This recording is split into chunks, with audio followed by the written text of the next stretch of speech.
And then there is more on the investigation into this U.S. Army officer, one of their own, accused of this rampage at Fort Hood. Tonight, some members of Congress say they want to know why the Army didn't do more to look into the activities of Major Hasan.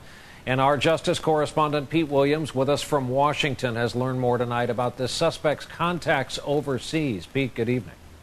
Brian, U.S. intelligence officials now say that Major Hasan sent nearly 24 emails to an exiled American whose jihadist rants are believed to inspire others to plan terror attacks.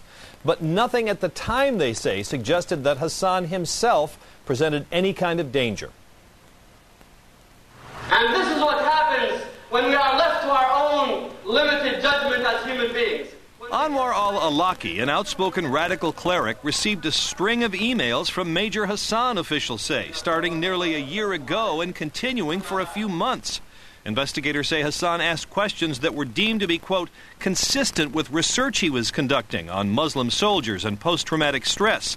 The conclusion at the time, they say, was that Hasan was not involved in terrorist activities or terrorist planning and was himself no threat. And they say the Defense Department was well aware of the emails. But some members of Congress say, regardless of the subject, emailing al-Awlaki, an advocate of violent anti-Western jihad, should have been grounds for immediate dismissal. In view of the fact that as a major in the United States Army, he is without permission contacting an American enemy overseas in time of war, to me should disqualify him from serving in the United States military.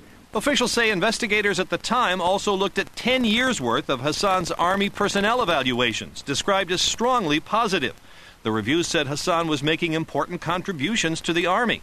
And while former medical school classmates recall him as critical of the Army's treatment of Muslims, the spokesman says there's no record that any of them ever filed a complaint.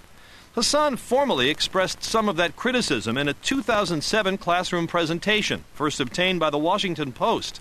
His conclusion, releasing Muslim soldiers as conscientious objectors would increase troop morale and, quote, decrease adverse events. Experts in military law say if Hasan himself had sought that status, he still might have not avoided being deployed to Iraq and Afghanistan. He was not in a combat role, he's in a medical role. And so the question of whether or not he was going to Iraq or Afghanistan would still be up to question. As for the investigation, officials say it now appears that all the rounds that caused wounds and the fatal shots at Fort Hood were fired by Hasan, despite concerns earlier that some might have come from the shots fired by the police officers who brought him down. Brian? All right, Pete Williams in our Washington newsroom. Pete.